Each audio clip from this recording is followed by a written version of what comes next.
Bienvenidos a Maestrictas Podcast, un espacio que busca las opiniones, aportaciones y filosofías de diferentes personalidades del ámbito educativo. Con una plática relajada y ligera, se invita a directivos, docentes y personal administrativo a dialogar y compartir temas de suma importancia, desde lo emocional hasta lo político, con el fin de compartir desde la práctica educativa. Hola, ¿qué tal, público conocedor que nos escucha y que nos ve en cualquiera de sus plataformas favoritas? Bienvenidos a un capítulo más de Maestrictas Podcast. Yo soy María Mariela. El día de hoy me acompaña una maestra que me da muchísimo gusto que haya aceptado la invitación. Ella es Anabelia Tolentino, maestra de Educación Media Superior. ¿Cómo estás, Ana? Muy bien, gracias por la invitación. Ana Obelia. Como gustes. Anabelia. Sí, cualquiera de los dos nombres. Sí. O sí, juntos, como tú. Maestra, profesora, ¿cómo te gusta más? Pues es que ya ves que teacher, miss, o sea, la sí. verdad no tengo es ya que conflicto con eso. Sí. O sea, te dicen más teacher que miss. Teacher. Sí. Sí, porque miss es más como que señorita. Sí. Yo había visto que es más como en la primaria, ¿no? O en jardín de niños. Sí, pero de pronto sí se hizo como muy popular llamarle a todas las maestras miss. Ya absorbió un chorro. Yo tuve mucho conflicto en mis primeros años como docente porque yo inicié trabajando en un colegio, entonces era de que miss y miss y miss. Y yo de que soy profesora, y soy profesora, y soy profesora.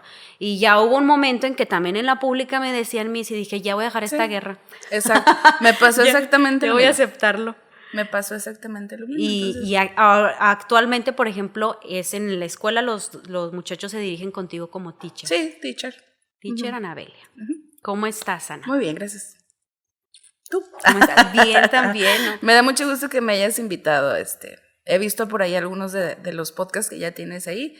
Temas muy interesantes, te felicito por lo que estás haciendo. La verdad, darle voz a los maestros es de valientes, porque luego no tenemos espacios para comunicar ciertas cosas que en nuestras escuelas o centros de trabajo no podemos. Entonces me parece fenomenal que te hayas decidido a hacer un podcast. Ay, muchas gracias. Felicidades. Y de hecho, pues sí es el punto darle voz, porque yo pienso que la educación es un sector muy criticado, fíjate. Sí. Estamos muy en el ojo del huracán, en el que pues todo mundo habla de nuestra profesión y a veces hablan mal hasta nuestros mismos representantes. Entonces, como que se pretende con este proyecto que desde la práctica docente nosotros vengamos y digamos cómo vemos nuestro Oye, nuestro ahora que contexto. se habla mucho del, por ejemplo, el empoderamiento femenino y todo este rollo y movimientos interesantes también, estaría padre que pues el empoderamiento del docente, o sea, como esta figura social que fue en algún momento revolucionario y que realmente era la función del maestro, no lo que nos desvalorizaron con todo este tema de que somos flojos, que no hacemos, que demás. Entonces llegó un punto en el que ni los padres de familia nos respetaban, ni los propios alumnos, porque sus derechos y cuánta cosa. Habrá que enseñarles también sus obligaciones y revalorizar al maestro. Sí, hubo un quiebre sobre la figura de lo que representaba el profesor, que tampoco, bueno, a mi parecer, tampoco estaba como que completamente bien todo lo que hacía el docente antes, porque pues era un poder y muchas veces era este abuso de poder, ¿no? Hasta de nuestros representantes, del lugar en el que están, pues los usan para un beneficio personal. Entonces hubo muchísimas cosas, muchos factores alrededor pero sí como que, porque nos escuchan padres de familia, por ejemplo, y a veces sí ha habido comentarios así como de que les parece muy sorprendente que nosotros platiquemos de anécdotas que vivimos en la escuela y se atreven a decir que no es cierto. Claro. Y yo es así de que, o sea, cada quien viene y platica aquí lo que le está pasando, ¿no? Ahora sí que como le va en la feria, porque a todos, si bien coincidimos en muchas cosas, pues en muchas cosas también nos va de diferente forma, que trabajamos en distintos contextos o que en un mismo contexto hay profesores que tienen opiniones muy diferentes o estrategias o cómo se llevan con los alumnos, esta conexión que tienen con ellos. Entonces, pues es compartir esto, es compartir esto para padres de familia, para normalistas, que también nos escuchan muchos que pues todavía no se gradúan, para que sepan a lo que vienen. Para que se arrepientan, no. Pero es que justamente es esa generalización que luego es como la experiencia que tienes con un padre de familia. Y no puedes decir todos los padres de familia, Ándale. o que tienes con un maestro, decir todos los maestros son de esta manera. Entonces es multifactorial todo el campo, o sea, y todo lo que pasa en el sistema educativo, autoridades, padres, alumnos, el medio, la sociedad, etc. Pero sí este vicio de generalizar luego a que todos los maestros son de tal manera, o el deber ser, como debe ser un maestro, cuando cada contexto, justo como lo dices, es completamente diferente, es un multiverso de la docencia. Sí, es todo un mundo. Ahorita, actualmente, Ana, ¿cómo te desarrollas? ¿Cómo desarrollas tu docencia? Bueno, actualmente trabajo en una preparatoria en Lerdo, saludos al Cebetis 4, algunos le dicen Cebatis. Cebatis, yo. Sí, casi yo soy todo el mundo Cebatis. le dicen Cebatis o Cebetis porque la corrección de las siglas, lo cual cabe mencionar que se puede decir de las dos maneras, para los que me han corregido. Pero ya investigué a profundidad y se puede decir de las dos maneras. De las dos maneras, sí. Yo estuve ahí. Sí. No sé si no te No, lo me había habías mencionado, comentado, ¿verdad? qué interesante. Sí, estuve ahí en el... Bueno, no te creas, no me acuerdo No hay en que qué hacer años. cálculos. Pero sí, ahí estudié mi preparatoria. Estaba muy cerca de mi casa. Entonces, pues mis papás decidieron que ahí iba a estudiar. La verdad, la pasé muy padre. Fíjate que yo Muy iba a entrar chévere. ahí, pasé el examen, porque vivo literalmente en la colonia que está enfrente.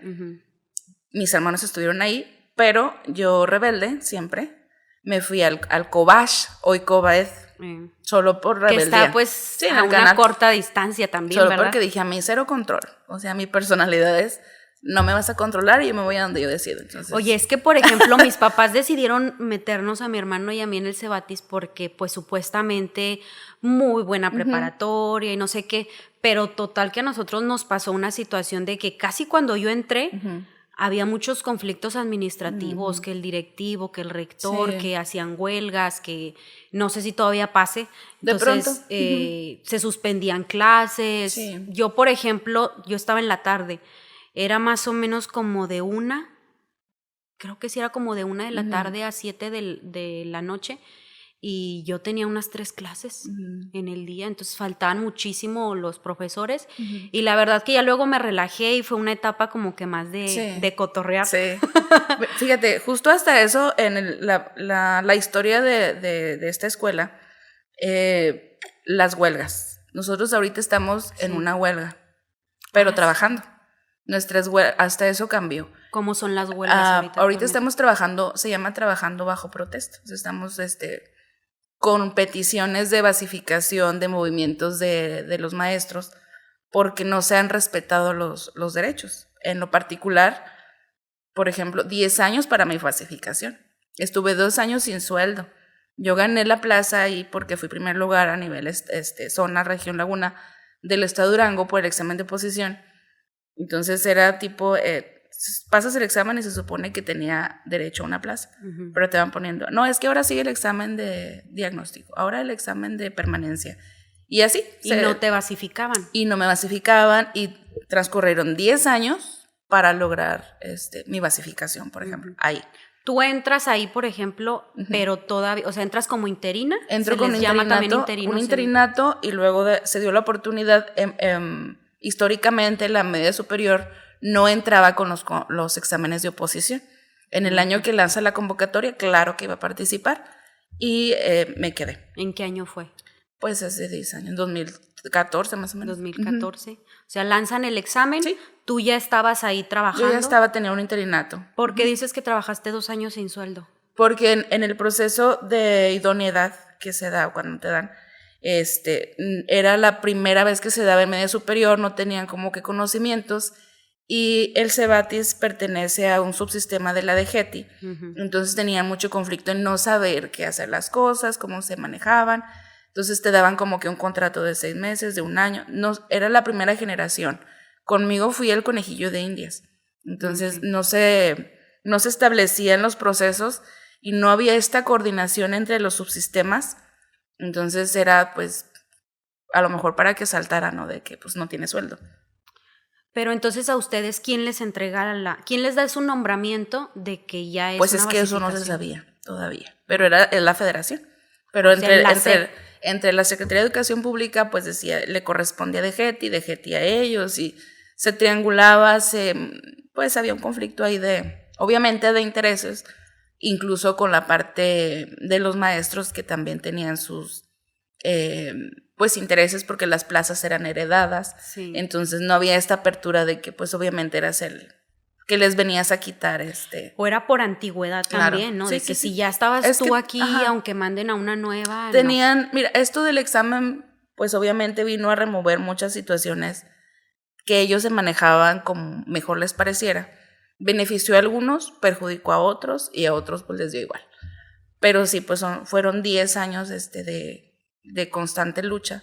La lucha ahora se hace diferente, como ya no tan combativa como esta parte de las huelgas. Y sí hubo un momento en el que tuvimos que suspender clases para pues pedir el apoyo del sindicato, que nos voltearan a ver las autoridades, entonces ahí estuvimos en un movimiento más combativo. ¿Su sindicato es el mismo? ¿Es el CENTE? No pero hay también, como que sindicatos más pequeños ahí. No, pertenecemos a la 35, fíjate, tan así que realmente la media superior estaba tan hermética en su funcionamiento que el sindicato no tenía injerencia en muchas cosas, o sea, no había tanto poder que ellos pudieran apoyar.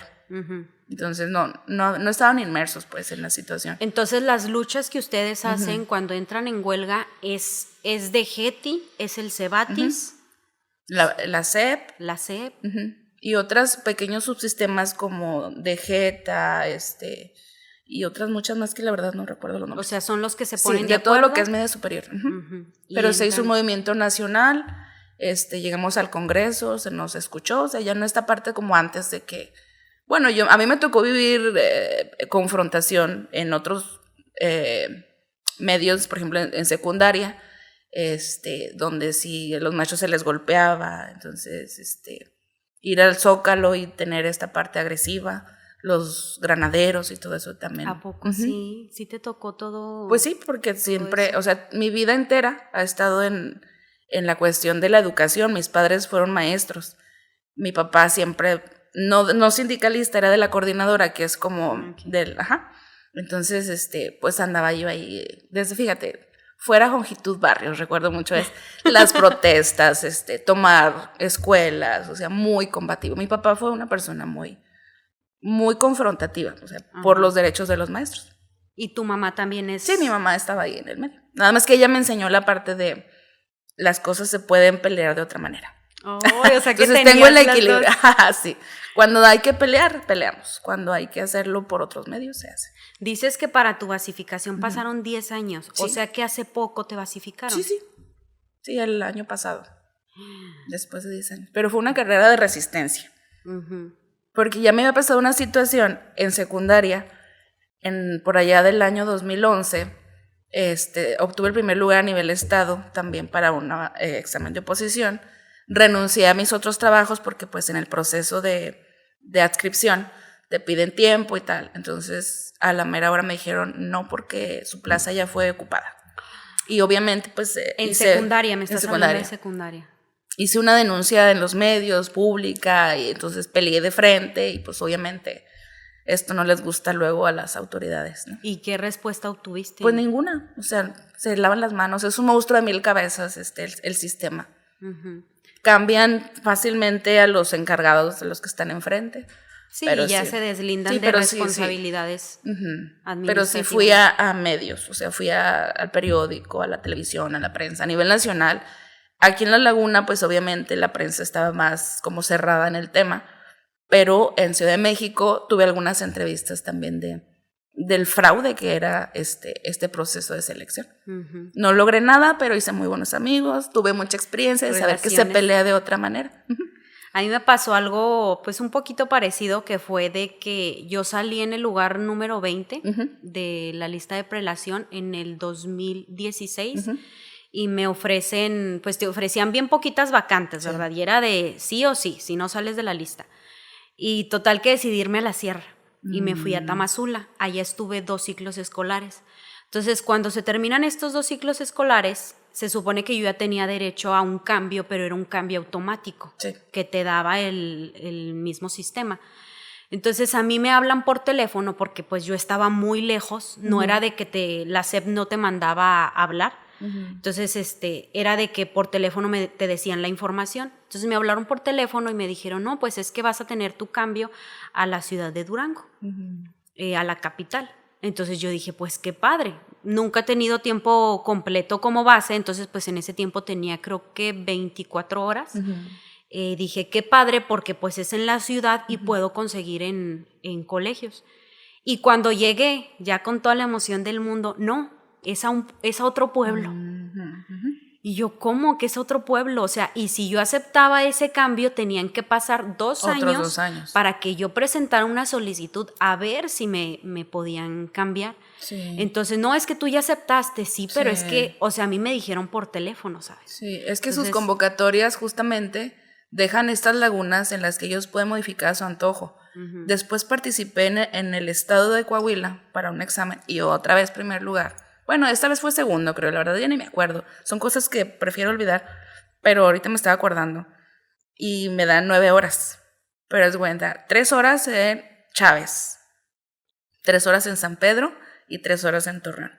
Entonces, obviamente, o sea, quienes son de la comarca lagunera, pues sí saben, pero los que nos ven de fuera, pues son 1 hora y media de distancia de las ciudades, que son geográficamente cercanas, sin embargo, sí hay una distancia de mínimo 1 hora. Sí. Entonces lo hacen de esta manera para que obviamente no las aceptes. Aceptes una nada más o no aceptes nada, ¿verdad?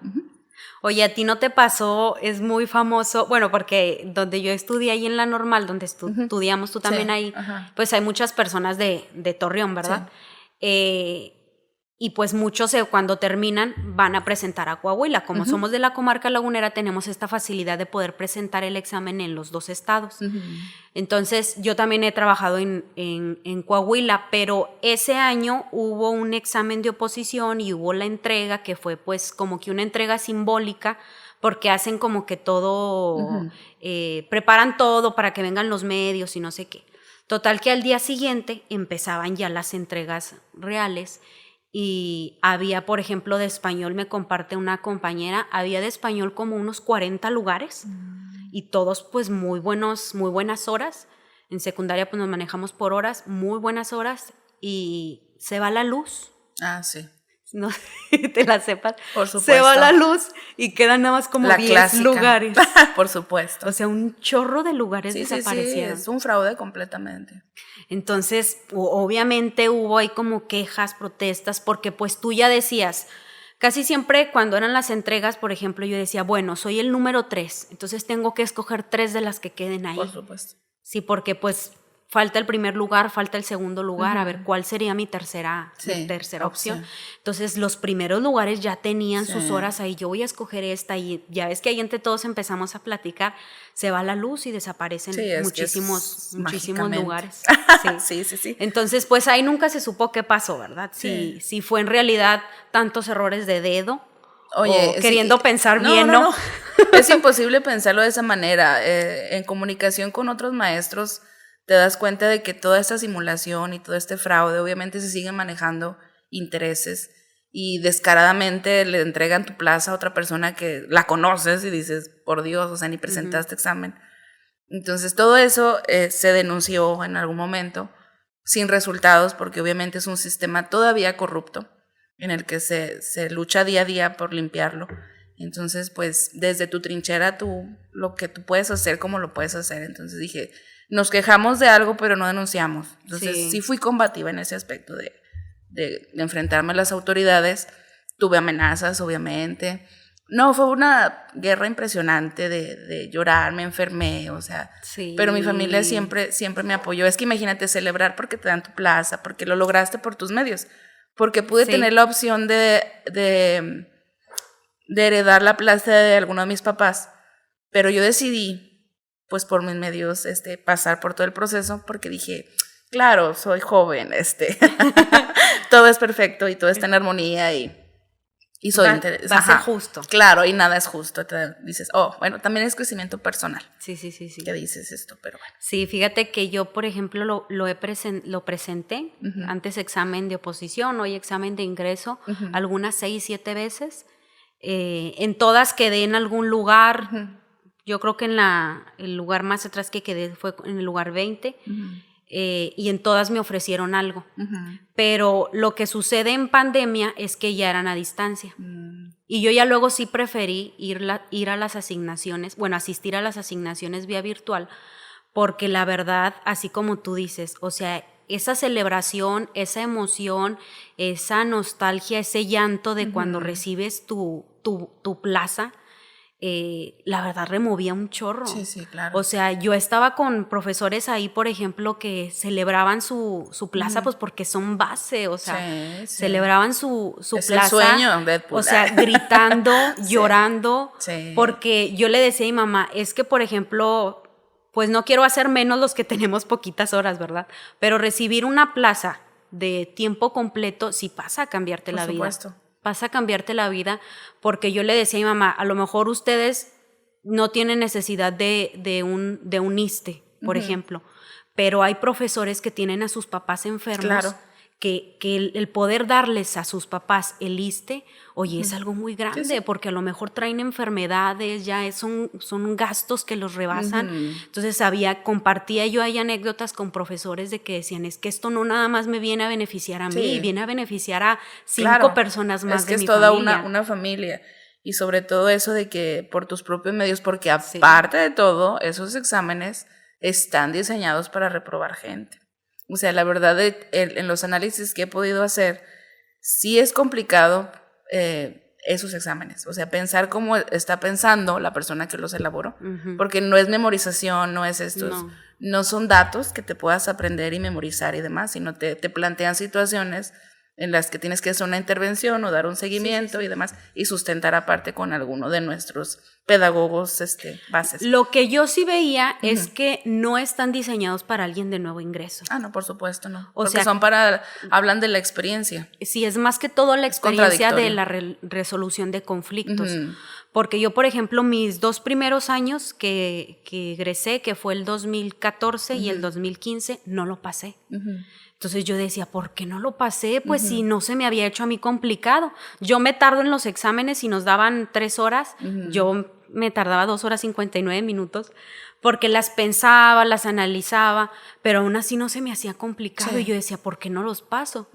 Y ya fue que un amigo sí me dijo, es que tú contesta lo que tú piensas que el otro quiere, claro, que hizo el examen, que te conteste. Claro, en esta utopía de la educación, de decir, claro que eso no es posible, sí, pero quien diseñó los exámenes no está frente a grupo y pues en su utopía o lo que él cree debería hacer esto. Y al principio los exámenes sí eran memorísticos, a mí me tocó, yo me tuve que aprender de memoria los acuerdos, el artículo 3 con todos sus derivados, los planes y programas, así textualmente lo que decían, los propósitos, los fundamentos, sí era un poco más así. Después en los exámenes de permanencia y diagnóstico le llamaban, sí eran así como casos, y sí tienes que pensar con esta lógica de, a ver, ¿quién nos hizo? Pues alguien que supone cómo debiera ser, sin tomar en cuenta los contextos y las vivencias reales que quienes estamos frente al grupo el día a día vivimos. Sí, fíjate que en la temporada pasada tuvimos a un profesor que él hizo reactivos para los exámenes de oposición. Actualmente es subdirector, pero en ese tiempo él sí era profesor. Entonces nos platicó mucho cómo era esta selección de cómo hacer primero que todo los reactivos y luego cómo era, por qué etapas tenía que pasar un solo reactivo para que lo autorizaran y que muchos de los reactivos del examen pues al último no iban a valer, en lo que sacaban esta moda, media, promedio y todo eso, entonces se quedaban nada más con ciertas preguntas y de ahí ya derivaba la famosa lista de prelación, ¿no? A mí te digo, yo pienso que no quiere decir que muchos de nuevo ingreso no lo van a pasar, lo pasan y sacan primeros lugares, pero sí está muy enfocado en esta experiencia, en esta resolución de casos. Bueno, yo tengo 2 años que no lo presento, no sé si ya lo hayan cambiado, pero sí, yo decía, híjole, ¿cómo voy a saber yo cómo resolver un conflicto de un incendio, de un terremoto, que nosotros no estamos en una zona de terremotos? Entonces tú en tu estudio, pues no te enfocas tanto en qué va a pasar si ocurre un terremoto, porque a ti no te sucede, en tu zona no te sucede, ¿verdad? Entonces me decía el compañero, me decía, si la mayoría, por ejemplo, de tu estado sacaron mal esa pregunta se va a eliminar. Me decía, entonces no era enfrascarse tanto en las preguntas que de plano no tenías el conocimiento, porque lo más probable es que la iban a eliminar. Ya luego sí se me hizo un poco más fácil, porque, por ejemplo, yo, aunque fuera en colegios que se me criticó en un tiempo de que es que te pagan bien poquito y porque trabajas en colegios y no sé qué, pero yo decía, es que la experiencia y perder el ritmo también de lo que va ocurriendo en las generaciones con los muchachos, para mí era muy valioso. Sí, claro. O sea, dejas de trabajar un año simplemente, no sé si a ti, en la pandemia, dejas de trabajar un año con los muchachos, 2 años, que fue casi lo de la pandemia, y te desconectas un chorro con los muchachos. Ya pasaron muchísimas cosas. Es que aunque estés en constante o estés en activo, de un año a otro, la generación de alumnos viene diferente. Cada año es como analizar, caray, ahora vienen de esta manera. Los chicos post pandemia pues se notó más, porque era una generalización venían de una misma situación, pero cada año si haces un análisis así de cómo vienen, cómo se comportan, sí es interesante, cada generación. Cambia mucho, o sea, obviamente tiene que ver esta globalización que hace que pues las mentes fluyan y tengan más cambios constantemente. Y esa es la verdadera profesionalización, o sea, a veces nuestras autoridades dicen, estos cursos, diplomados, maestrías, tal, o más estudios y cursos, pero la profesionalización se da en el aula, porque ahí es donde tienes la experiencia y donde aprendes no echando a perder, sino obviamente con tu enfoque, tu propósito que es educativo, y decir, esto no me funcionó este año y el próximo año lo implemento de otra manera, y sobre la marcha. Entonces el maestro tiene esta función de la preparación antes, durante y después. O sea, no nos pueden exigir una planeación porque son muchísimas situaciones en las que no estamos considerando para hacer un documento que nos piden las autoridades. Entonces, por ejemplo, ahorita mencionabas tus herramientas personales, que eso pasa. Tenemos nosotros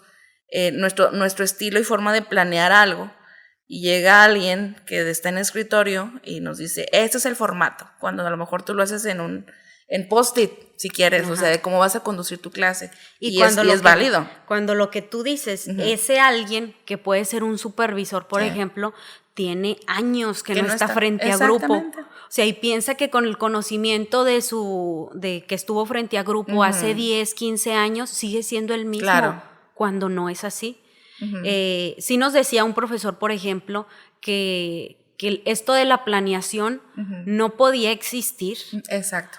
Lo que puede existir es una guía y es un método. Por supuesto. Y es un método, pero en realidad tal cual una planeación, o sea, no puedes planear, porque por eso luego nacen muchas frustraciones de nosotros los docentes, porque no salió como lo tenía en mi planeación escrito. Es que no es una receta de mezclas, haces y esto, sino imagínate, te piden la planeación antes de empezar el ciclo, cuando es contradictorio porque la planeación se hace después de tu diagnóstico. Entonces desde ahí es una contradicción y dices, bueno, es una simulación.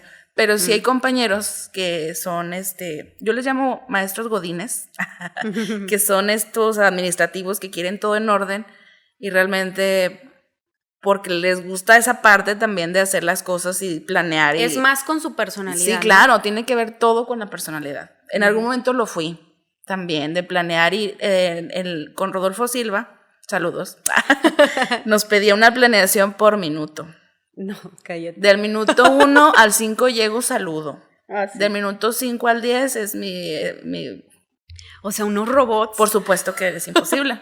Y tantas hojas tienes que hacer. O sea, no es posible. Son seres humanos, no es una maquila educativa. Es un ambiente en el que pasan tantas situaciones que no están previstas porque estamos trabajando. No es hacer una silla, caray. Entonces, el formar un alumno, obviamente, involucra muchísimas situaciones. Yo me acuerdo que, por ejemplo, una de mis frustraciones al yo hacer mi planeación súper bonita era que vinieran y me interrumpiera. Un profesor, un administrativo. Toda tensa. Y yo decía, tengo 20 minutos para hacer esto y está viniendo a quitarme 10, 15. O que se levanten un par de alumnos y se golpeen entre ellos y digas, espera, esto no está en la planeación.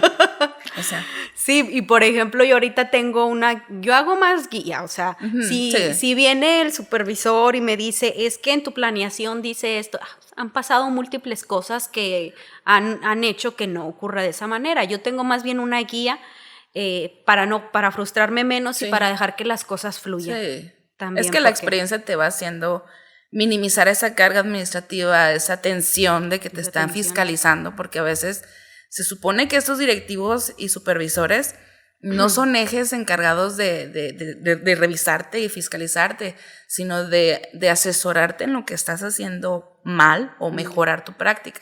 Pero se ha convertido en un cúmulo de verdugos, casi como que estás mal, maestra. Entonces, todo recae finalmente en la figura de quien está frente al grupo. Y por eso muchos profesores no aceptan esta autoridad. Claro. No aceptan que alguien entre. Por ejemplo, yo le tengo mucho más valor y estima a quien viene y entra a mis clases y desde mis clases me dice, mira, puedes mejorar en esto. Por supuesto. A alguien que me pide mi planeación y me está revisando la planeación.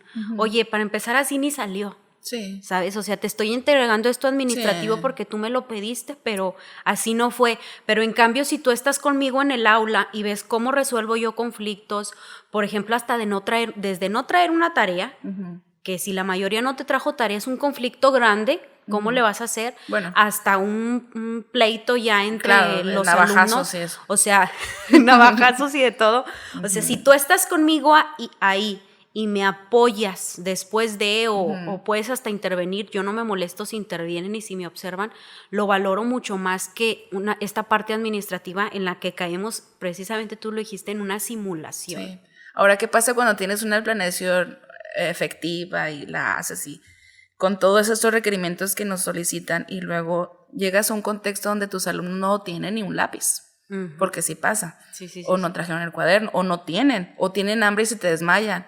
Entonces son muchísimas situaciones que el supervisor te va a decir, se te desmayó, no planeaste bien. Pues no, ¿verdad? Obviamente. Oye, a mí, por ejemplo, hace poco se me comisionó para una función en la que entro y también observo a los profesores. Yo estando también actualmente desde el aula. Entonces hay muchas cosas que yo puedo entender que pasan, ¿no? Pero sí, a veces los profesores ya estamos como en este nerviosismo de que alguien nos vea. Sí. Me acuerdo que entré y vi al profesor, me presenté, le dije mis funciones y todo, entré y vi al profesor. Desde que entré, para empezar, eran un grupo de primer grado y los niños parecían de tercero. No sé si había muchos alumnos repetidores, pero estaban muy grandes los niños. Entonces era un grupo como de 35, 37 alumnos, eran muchos, y desde los 2 minutos que yo estuve ahí me di cuenta que era un grupo que en disciplina era muy difícil. O sea, era un grupo que hacía mucho ruido, mucho desorden, mucho conflicto entre ellos mismos. Entonces dije, híjole, pues a ver, ¿cómo le va al profesor? El profesor siento que se puso un poco nervioso, pero lo que te quiero compartir es precisamente esto de no traer la tarea.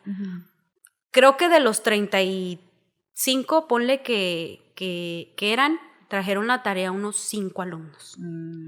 Entonces, él desde ahí se puso muy nervioso porque yo estaba y empezó a tratar como que su nerviosismo no lo dejó que él actuara bien. Y fue de que él con el periódico, era un periódico, andaba repartiendo hojita por hojita y luego noticia por noticia y así. Entonces yo noté como que mucho este nerviosismo de cuando entran a un aula. Claro. Y lo menciono porque, por ejemplo, yo me puedo sentir a gusto de que entren y me vean, pero hay profesores hay maestros que no, por supuesto. Que no, que pues les es que eso, definitivamente es algo invasivo. Sí lo sientes tú así. Sí, o sea, cuando trabajé en la normal, me tocó en algún momento, trabajé en la normal de Torreón y en la normal de cursos intensivos. Entonces es acompañar a los anormalistas a esto de dar clases y observarlos y demás. Y sí, el nerviosismo, o sea, era impresionante porque se sienten fiscalizados. Entonces el que está observando también tiene que ser como un agente, darle la confianza de decir, no vengo a criticarte, vengo a apoyarte, pero sin embargo la personalidad de cada maestro es ahí diferente. Entonces sí se siente un ambiente tenso y es complicado. Sí, porque, por ejemplo, yo cuando inicié a trabajar, que inicié en un colegio, yo nunca había estado frente a grupo. Me dan la oportunidad y eran las madres, las directoras de ahí del colegio, y nunca una madre entró conmigo a decirme cómo dar una clase, No, pues. o si lo estaba haciendo bien, o si tenía que aplicar estos métodos. Ujú. Yo todavía ni siquiera me graduaba, entonces era como que a la par hice mis prácticas, Sí. y luego pasaba mucho que me pasó con un profesor nada más con el que practiqué, que pues tú estás como practicante y que el profesor del aula te tiene que hacer observaciones y pues muchas veces se salían, ¿verdad? Eso es muy común que lo hagan, se salían. Entonces esta retroalimentación a ti como normalista pues no la había. Sí. No la vi, entonces yo me las vi muy difícil en ese colegio ese primer año y yo dije, ¿cuánto hubiera valorado que a lo mejor por una semana esa madre que era experta en pedagogía, porque sí era buena para criticarme, pero no sí. para decirme Claro. qué podía hacer, hubiera entrado conmigo y decirme, ¿sabes qué, Mariela? Puede ser así y así y así, o puedes aplicar estas estrategias, o los muchachos esto. Que eso sería en un ideal de la docencia, una pero utopía. sí nos mandan de pronto así como nada más con lo que traigas y con tu vocación, porque realmente este tema es de vocación. Me tocó la experiencia de trabajar en una telesecundaria. Entonces también así, sin ni siquiera saber cómo es el programa, sino así de, pues vas, y yo de, vaya, ¿dónde, verdad? Y llegas a un grupo donde unos están, o sea, son aparte multigrados, y luego cómo se maneja, no había una instrucción de qué tenía yo que hacer. Entonces fue empírico. Ni director, ni supervisor. No, el director se fue, o sea, como diciendo, aquí ya vino alguien a cubrir. ¿Y por qué pues, te mandaron ahí? Porque eran mis prácticas en condiciones reales de trabajo, entonces era trabajar ahí para, como un servicio social, por así decirlo, que nos decían en la normal, pero sí fue este tema de, bueno, ya era alguien que nos cubre, entonces pues que a veces es lo que les importa, ¿verdad? Sí, porque pues también, ahora que ya tengo todos estos años de edad, digo, ay, ojalá me cayera un practicante, que en la normal, digo, perdón, en la preparatoria no tenemos practicantes, pero sí anhelaría que llegara, también para enseñarlo, ¿verdad? Pero si dices, ay, una descarga es también para ellos un aliciente de poderse ir a tomar un refresco o un café o algo mientras tienes un practicante que pasa en la básica. Entonces a mí me ponen así como, me mandan al ruedo, como dicen comúnmente, y bueno, ya tenía la experiencia de haber trabajado de esa manera porque yo empiezo a trabajar desde los 15 años, así, de no tengo nada que hacer, quiero dinero, no puedo estar en casa y entonces me pongo a cubrir grupos. Mi mamá era maestra, entonces en la escuela donde ella trabajaba, hablé yo con el director y le dije, pues yo puedo, los maestros que falten, yo me meto al grupo y les pongo actividades. Entonces esa fue mi primera escuela, por así decirlo, sin serlo, al ruedo, durante la práctica, empecé en primaria. De ahí nace echar a perder se aprende, ¿no? Técnicamente. De que te mandaban sin ninguna instrucción. Sí, exactamente. Pero pues obviamente está esta parte de la observación, cómo lo hacen los demás. Claro. Híjole, esto no me funciona si me muestro de esta manera. Si me pongo amable, los alumnos hacen desorden, me pongo máscaras, ya empiezas a trabajar como docente tus máscaras de soy ruda, soy enojona y estricta, entonces me ha tocado, pues ya aprendes durante la marcha. Entonces siempre tuve trabajo, desde los 15 años trabajando en primaria. Me dices que has trabajado en varias modalidades, sí. Ahorita ya me mencionaste, bueno, pues el Cebatis, sí. y telesecundaria. Telesecundaria, pues las secundarias generales, las federales, en los medios diferentes, o sea, desde la urbana, o sea, las que están en la periferia, en un ejido. Entonces sí tengo así como que... ¿Cuáles son los retos que has tenido más y en qué nivel? Creo que cada nivel tiene su propio reto per se, pero por ejemplo, algunas es triste, como viven los alumnos, de decir mis autoridades me exigen ciertas situaciones o ciertos aprendizajes básicos esperados. Cuando te llegan jovencitos drogados, por ejemplo, o con condiciones completamente, híjole, no, o sea, muy tristes. Situaciones vulnerables, abiertas así, que no tienes estómago para decirles, saca el cuaderno, porque escuchas sus historias y de verdad dices, híjole, ¿cómo puedes apoyarlos? ¿De qué otra manera? Al contrario, te agradezco que estés aquí, ¿verdad? Sí. O sea, que para muchos alumnos su lugar seguro es la escuela. Claro, de hecho ese es su lugar seguro. Siempre lo he tenido claro, por eso no me retiro de eso, es algo que haría gratis, o sea, y lo he hecho. Y lo has hecho. Sí, es algo que, o sea, típico de niña que juegas a ser maestra. Mis papás eran maestros, mi abuela era maestra, entonces viví en un ambiente así, pero pues aprendí también de los maestros, digamos, no tan buenos, un maestro no bueno es aquel que no ama su profesión, para mí, porque todos son importantes, incluso el más estricto, el más son personalidades, yo siempre he visto como que logran este equilibrio, ¿no? Y aparte enriquecen la personalidad del alumno. En la preparatoria, donde ellos ya te dicen abiertamente, maestro fulano no me cae porque es de esta manera, este otro maestro tampoco. Siempre les hago ver eso, decir, si algo no te gusta de su personalidad, revísala en ti, ¿sí? O qué puedes aprender de esa persona. O lo que te está exigiendo que a ti te parece irracional, en algún momento te va a servir. Entonces siempre como que enseñar a tus alumnos también es parte de la formación, de que comprendan de que no va a ser todo perfecto. O sea, que vivimos en una sociedad. Exacto, ¿no? O sea, y de cualquier persona aprendes. Y de cualquier persona puedes aprender muchísimo. Y de cualquier situación. Me decías que también estabas en escuela estuviste en preparatoria para adultos. Sí, en la preparatoria abierta tuve también ahí experiencia. Pues obviamente es muchísimo más fácil porque son personas que ya van a lo que van. Es difícil, es diferente enseñarle a alguien que quiere aprender a alguien que tienes que motivarlo para que aprenda. Entonces es una brecha completamente diferente. Y ahí en educación para adultos, bueno, porque yo tengo, aún conozco unas personas que terminaron su primaria, su secundaria en un mes, 2 meses. ¿Cómo es esta educación para adultos? Es que hay diferentes rubros. Hay quienes nada más, por ejemplo, vas y quiero sacar mi certificado de primaria, te dan como un temario, te dan material y puedes ser autodidacta y nada más vas a las fechas. Entonces, hay escuelas, como en su caso fue hace muchos años el CNSI. ¿Sí recuerdas? Sí. Entonces, ellos lo que hacían era asesorías. Pero el sistema de educación para adultos era justamente como más autodidacta.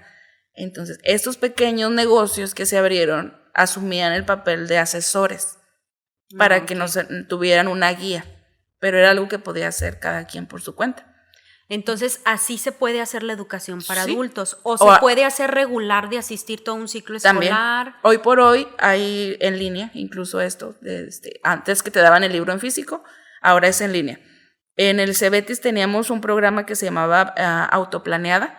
Ahí sí iban los adultos en la tarde-noche a recibir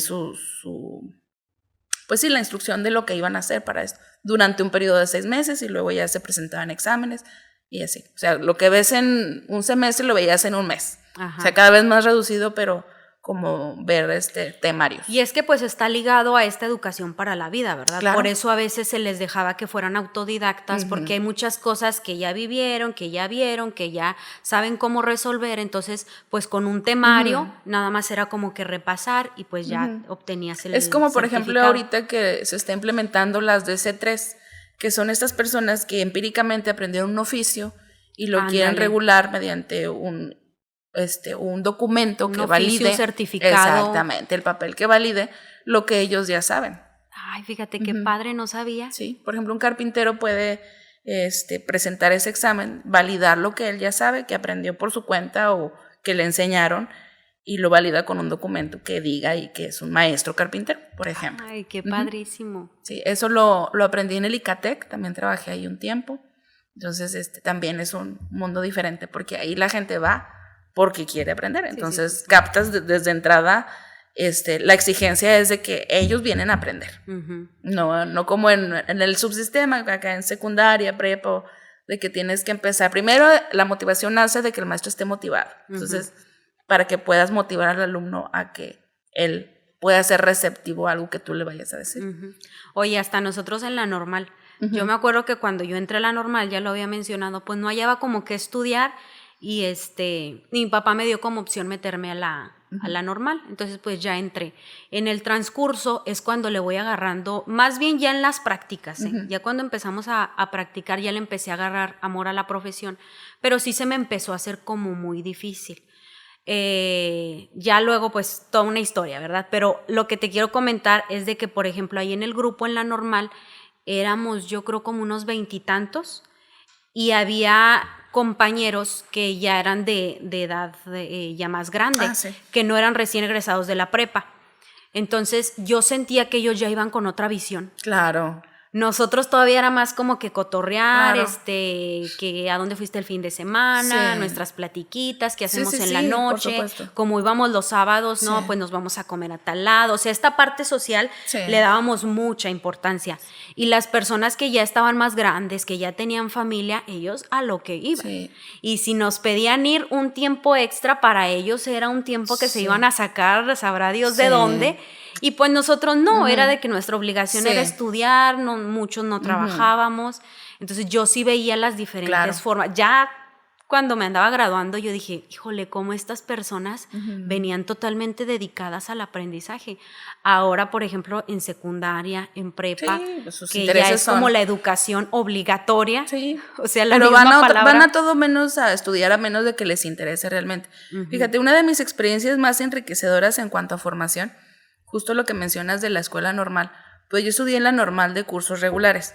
Entonces, sí, el ambiente, eso, pues más la parte de socializar y de, pues, los compañeros y todo eso, y aparte la edad, obviamente. Simultáneamente me iba a estudiar a la normal de cursos intensivos, donde recibía esta escuela maestros ya en activo, que se querían profesionalizar o tener un grado de licenciatura en una especialidad. Que era los fines de semana Y vacaciones. Entonces yo sacrificaba mis fines de semana y vacaciones por ir, porque realmente era súper enriquecedor ese ambiente, Sí. porque justo maestros ya con toda la experiencia de diferentes regiones, de Acuña, de Piedras, de Zacatecas, Guadalajara, Chiapas, o sea, de todo el país venían a estudiar en fines de semana y vacaciones. Y luego subsistemas, y luego formas de vida, y luego escuelas. Entonces realmente fue así como un aprendizaje impresionante, aprender de tus compañeros. Después de ahí, trabajé ahí durante 10 años, también en cursos intensivos. Estuve casi 10 años ahí. Ahí terminan, bueno, acá en la normal regular son 4 años y ahí en la intensiva son 6, ¿verdad? 6. Sí, por la modalidad. Son un chorro y me tocó la época años. en lo que en las cátedras que se daban en cursos intensivos eran grupos de 70 alumnos, por ejemplo. Entonces teníamos el salón lleno y por las ventanas maestros tomando nota. O sea, era un ambiente padrísimo porque aparte las convivencias sí sociales también, pero las pláticas de los docentes siempre, fiestas, no me dejarás mentir, vas a una fiesta y platicas de tu chamba, ¿no? Sí. Entonces, oye, ¿a poco eso se hace y en tu Chiapas? trabajo acabo de ver un meme, y en tu trabajo platicas de la fiesta. Exacto. Sí. Entonces, de 70, hasta de 100 alumnos, porque era la demanda de, como que en esa época buscaban el papel para la licenciatura. Entonces, hacían el sacrificio de dejar a sus familias y venir a estudiar a la comarca lagunera. Sí. Entonces, ahorita yo ya también el esposo de una prima venía desde Chihuahua a profesionalizarse. Sí. Y era muy, muy interesante. Oye, y luego la NEM, ¿cómo la aplican, cómo la están aplicando ahorita en media superior, ahí en el Cebatis donde tú estás? Pues ahorita lo estamos abordando, primero la capacitación y entre los mismos compañeros. Yo considero que esto de la capacitación de la NEM sí debería de ser personas estandarizadas que nos den el mensaje a todos, porque se está haciendo como un tipo escalera en la que una persona se capacita, baja la información a otra y esa otra a otra y a otra, ¿no? Entonces es como el teléfono descompuesto. Cuando ya nos llega a quienes estamos frente al grupo, ya asumimos la interpretación de 5 personas más, de 10 personas más. Exactamente. Entonces cuando haces la comparativa con otros compañeros están haciendo otras cosas que tú no estás haciendo. Todos recibieron la misma información, pero cada quien lo interpreta de una forma diferente. Exactamente. Y de ahí vienen las frustraciones de decir, yo no estoy haciendo lo que mi compañero, ¿y por qué le está haciendo esto? Entonces, realmente sí se requiere ahí de las autoridades estandarizar primero la capacitación a los capacitadores. Entonces, partiendo de ahí, esto va a ser una mezcla de situaciones complejas y están haciendo más trabajo del que se debe de hacer, porque el propósito real, o sea, que he leído, he tenido oportunidad de ver algunos cursos, a nosotros nos dan cursos en línea, entonces nos empapamos primero del por qué, la escuela mexicana, los fundamentos, la historia incluso. Pero lo que me llamaba la atención es, por ejemplo, un curso que te avala 20 horas o 40, creo era lo máximo. Eso lo vi en todo un semestre en la Escuela Normal Superior. Digo, a mí se me facilita porque yo impartí esa materia de historia de la educación en México, pero me pongo en el lugar de un compañero de decir, ¿cómo pretendes que un compañero que no fue normalista, que ahorita tenemos en media superior muchos que no son normalistas? Son ingenieros, ¿verdad? Que son ingenieros y aparte cuadrados en su formación y pues es que la media superior nace de otras necesidades y ahora quieren como hacer esta parte pedagógica en ellos y no la tienen. Digo, la de ellos es empírica también, ¿no? Conforme la marcha. Entonces digo, si yo lo vi en un semestre, yo fui maestra de esta asignatura, me pongo a pensar en los compañeros que de plano no, y no es su culpa. Es solamente un requerimiento federal de decir, pues tienes que saber la historia de la educación. Dijo, pero ¿en qué momento, no? ¿En qué momento aprenderte de cuándo fue la creación de la Secretaría de Educación? ¿Por qué? Sí, cuando antes era, yo me acuerdo que teníamos muchos profesores que eran ingenieros y trabajaban en empresas. Claro. O sea, ellos como que esto de la historia de la educación, pues lo que pasa es que, mira, la preparatoria era, por su palabra, preparar para el área laboral. O sea, era de lo básico. Para laborar. Ya de ahí se iban a trabajar. No había esta oportunidad de una universidad, o no había tantas como ahora hay más apertura a la universidad. Entonces, dado eso, pues contrataban ingenieros que estaban en el área laboral para que enseñaran como si fuese un oficio, ¿sí me explico? Sí. Entonces, pues de hecho salías como técnico. Exactamente. Entonces, esa era la función de la preparatoria. En algún momento, por la demanda, porque no hay trabajo, la verdad, yo haciendo un análisis o una situación así, decir, no hay tanto trabajo, entonces tengo que alargar el proceso educativo del ser humano.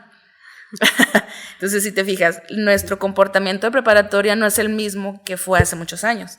La madurez no es la misma. Han alargado esta inmadurez de los jóvenes. Que ya hasta los 30 años, ¿no? Exactamente. Se termina de desarrollar Fíjate, o sea, entonces, la corteza prefrontal. Exactamente, porque esa involución de madurez, de confrontarte al trabajo, de ir a lo que vas a la preparatoria, ahora es ver qué tiene el muchacho, porque está triste, porque se deprime.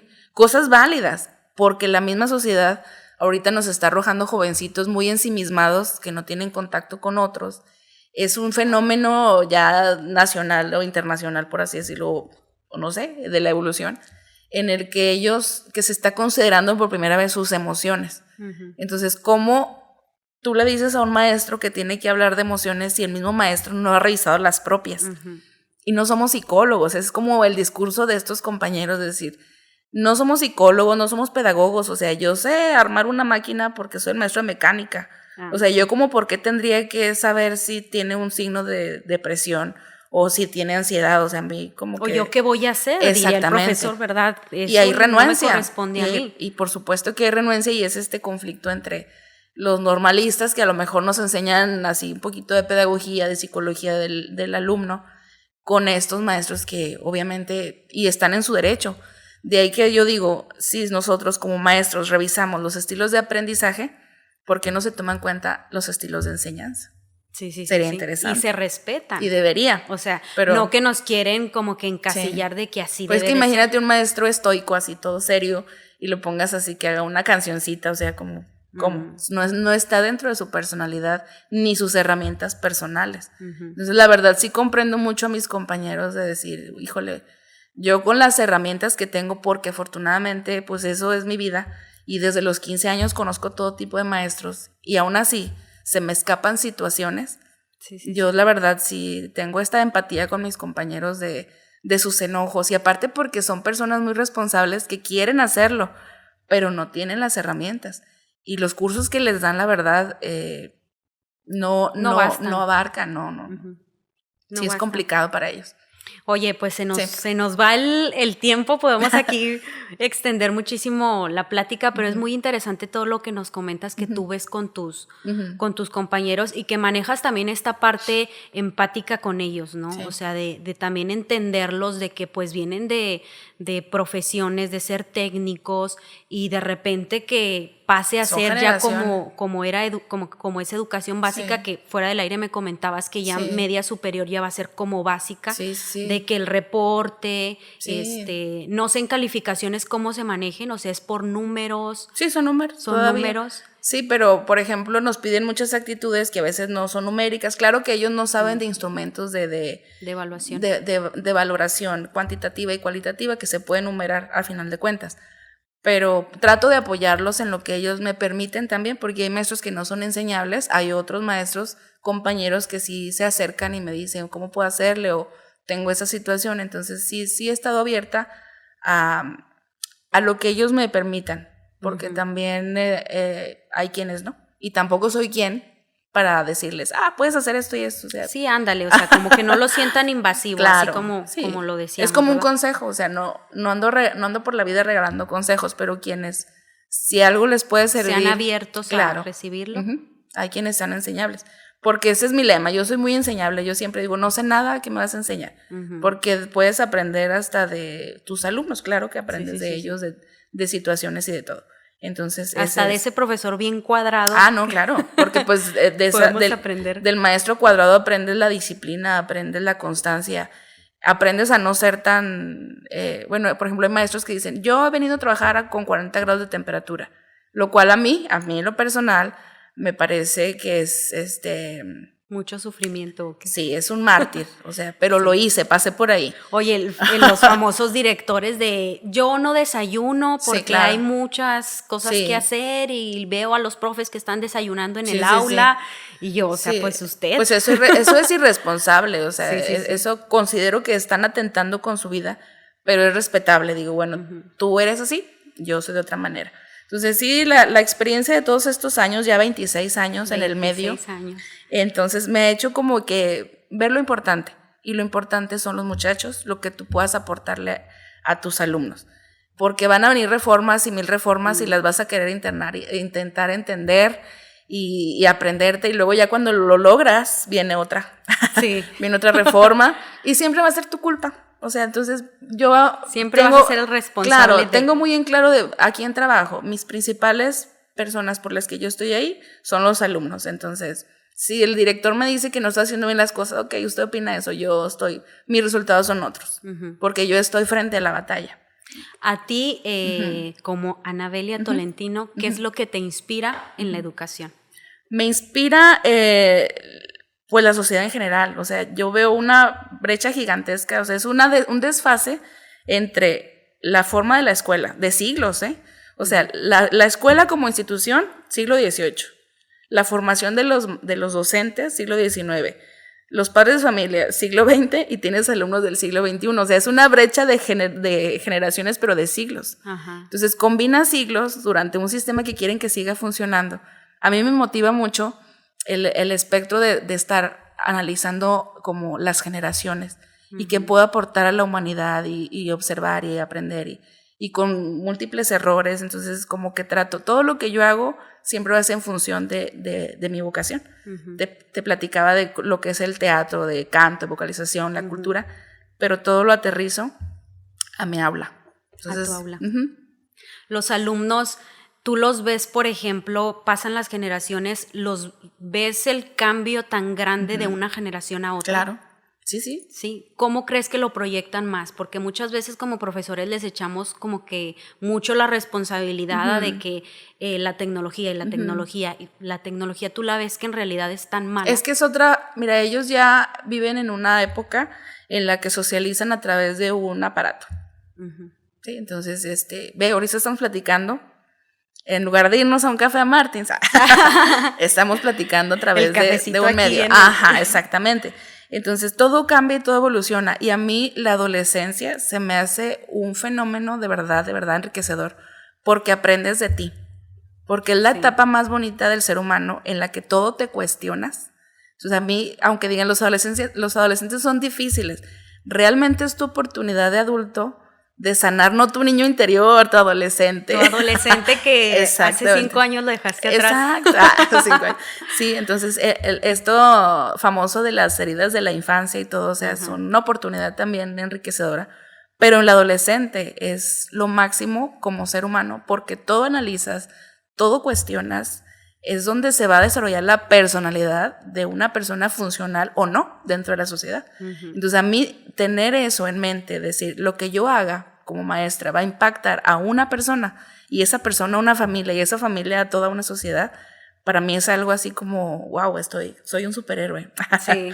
Sí. Hay mucho que aprender. Sí. Y así como tú dices, la profesionalización constante, sí. pues nos va haciendo que nos desfacemos un poquito menos, ¿verdad? Nunca vamos a cumplir el estándar de lo que nos pide la Secretaría de Educación. Pero si nos libramos de eso, lo tomamos como una guía y como lo que es, como personas que pues también están haciendo su lucha o por mantener un puesto, no sé, justificar ahí un salario, no sé. Pero los que estamos en la batalla al frente de los alumnos son los verdaderos héroes, los maestros. Ay, y tú eres una de ellas. Gracias. Me inspiró mucho hablar contigo. Gracias. Me da muchísimo gusto que hayas venido. Esperemos haya una segunda parte. Cuando gustes. Porque hay tantas cosas sí, muchos temas que hablar, pero pues un gusto. Que y experiencias, anécdotas, y unas no tan bonitas, hay experiencias muy dolorosas también dentro de, pues ahorita tenemos los de los suicidios y depresión y ansiedad, ya con casos en experiencia personal, alumnos que tomaron esas decisiones y alarmantes. Entonces sí, hay mucho pudiéramos por compartir hacer. en un capítulo especial. Sí. Me acabas de dar como que un tema para ponerlo en mesa, porque sí es cierto, ese tipo de temas ahorita ya pues se han hecho como muy general en todas las escuelas y a veces hasta son modas que surgen. Sí, claro. Entonces, de hecho, pues muchísimas gracias por habernos a ti por la invitación y ojalá pues síganla en redes. Sí, ahí le vamos a hacer promoción y todo porque sí está muy interesante lo que haces. De verdad te felicito. Muchas que le des voz a todos esos maestros que luego tenemos que hacer otras cosas para desahogarnos. Así es. Sí. Pues este fue un capítulo más de Maestrictas Podcast. Nos vemos. Hasta luego. Bye. Si te gustó el video, puedes darle like y comentarnos tus opiniones. Recuerda también suscribirte a nuestros canales de YouTube y Spotify para poder seguir creando más contenido.